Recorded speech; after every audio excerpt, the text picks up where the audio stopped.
like to wear? Honestly, I'm laid back, I'm chill. I like to be in shorts, t-shirt, some sandals, Nike socks. I don't really like to get dressed up unless I have to. But when I do get dressed up, you know, I like wearing all different types of clothes, Calvin Klein, Michael Kors, Jordans, Levi's, you know, whatever I could afford. I was born here in Montebello, California, and then I was living in Alhambra till I was about like 9 years old. And then I went through some family stuff and I ended up moving back to Texas. Well, my parents they had me here obviously, but they were young, they were 15 and 16 years old. So my dad made a decision to move to Texas to have a better life for himself. I still have my mom, but you know, my mom was still young and she couldn't take care of me. So my family in Texas decided it was best I go back with them. I moved to Texas and I lived there pretty much my whole life till I was about 21 or 22, and I decided to come back because I got tired of living in a small town in Texas and I wanted to experience life on my own. I was living in a small town, Laredo, Texas. It's border town in Mexico. To get to the next big city is like 3-hour drive. It's flat, it's a desert. You see cow shit everywhere. And I'm literally right by the Rio Grande River, so you can walk outside your house and see Mexico right in front of your patio. I was there in Laredo, Texas for a while, but you know, I wasn't really doing anything with myself. You know, my grandparents own a business and I was working for them and I had everything handed to me. I was like 21, 22, and I was just like, I need to go back. I need to make a life for myself. And I said, you know what? I'll just move to California. There's a lot of opportunity out there. And I fucking bought a bus ticket. Took a 16-hour bus ride over here. And here I am.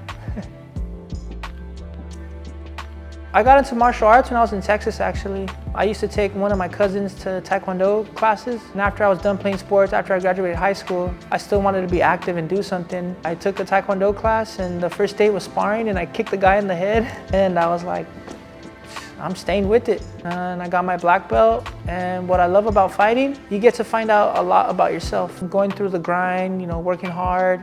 Yeah, that's what I love about fighting, just a journey. I work hard, you know. I've faced a lot of adversity in life, and I feel like you're gonna face a lot of adversity when it comes to training and MMA. You're gonna have injuries, you're gonna have tough weight cuts, and it's just all mental, and I really think I have that mental fortitude to push through anything. How do I feel competing for my next fight to be a state champion? Oh man, I've come a long way. I started my amateur career 1-4. Probably I wanted to give up so many times, but I'm stubborn as fuck and I just keep going till I get what I want. And you know, here I am now on a 4-fight win streak, about to be 5, and I don't know, the universe just been putting everything for me where I needed to be.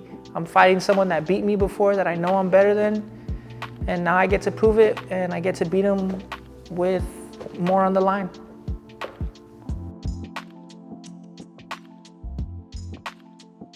Definitely a little bit more motivating because now he finally gets to see me fight live. He's only seen my fights on YouTube, but you know, now it's more motivating to me because he'll get to see me in live action and get to see what I can do. And I'm hoping to knock this fucking guy out.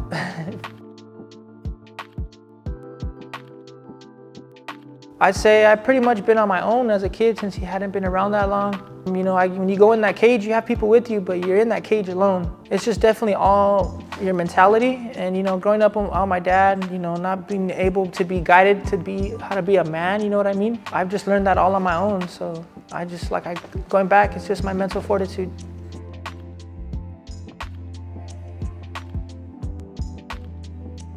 He was in there 12 years, so I was 16 when he went to jail. Probably one of the worst times for him to go to jail because I was already about to be an adult. I was about to be in the real world, you know, no more high school. And I grew up around a whole bunch of women, so no one really showed me how to be a man, what I gotta do. I had to learn it all on my own. I was around.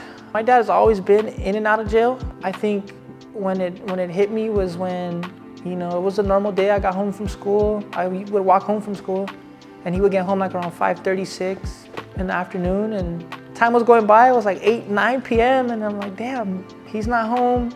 He's not answering my calls. His wife isn't answering me. So So then I called my grandma and I was like, hey, where's my dad at? And then I kind of already knew my dad was into some stuff, and she's like, oh, I'm gonna go pick you up.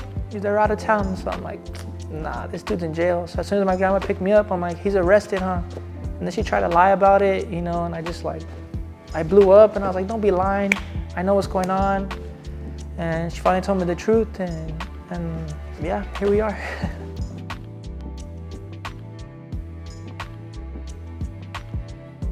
It's always been the same, you know, just getting what I want, making this a career, finding a career, and just making my family proud, you know. I'm trying to break some generational curses. My dad really did nothing with his life. My mom really did nothing with his life. And, you know, for them to see their child doing something, that's my biggest motivation in every fight I go to.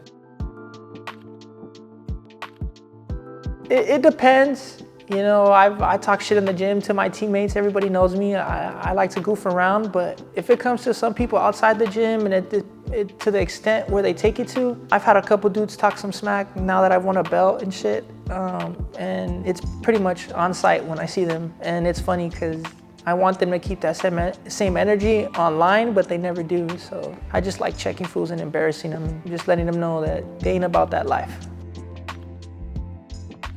So I had fought one of his teammates before, and I was beating his ass, and you know, with like 5 seconds left in the fight, I covered up to block, and the referee stopped it, and the whole arena went crazy and was booing, and that guy and his team were just going off and talking smack in my DMs, in the comments, and that just stuck with me the whole way. And like I said, the universe has been putting things together for me, and I was able to get revenge on that team. And that guy was undefeated that I beat, and he was cocky. He was smiling and laughing at the weigh-ins, and once I got in there, I seen in his eyes and he didn't want to be in there with me, and I just let him know, I'm here all night, I ain't going anywhere, and you're gonna lose. And I just told him, and every time he hit me, I smiled and stuck my tongue out at him. I was always moving, especially when I was living out here in LA. I was always moving to different cities, going to different schools. I'm a nice person, but I guess people take advantage of that, and I always just grew up fighting. I've probably been into like 100 fights. I can't even keep count. I grew up scrapping, man.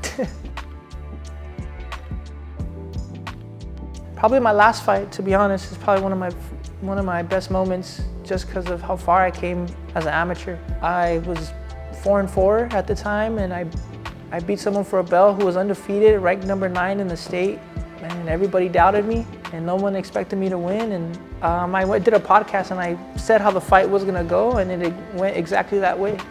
I said it was gonna be a split decision, and it ended up turning to be what I said. I try to be real. I'm like, you know what? He's gonna take me down, and he's gonna get what he wants, but I'm gonna get what I want. And I just knew some of these judges sometimes are kind of whack, and I knew it was gonna be a split decision, but I knew I was gonna come out on top of it. You're fucking doing it. Everything you wanted, you're doing it. All right? Yeah.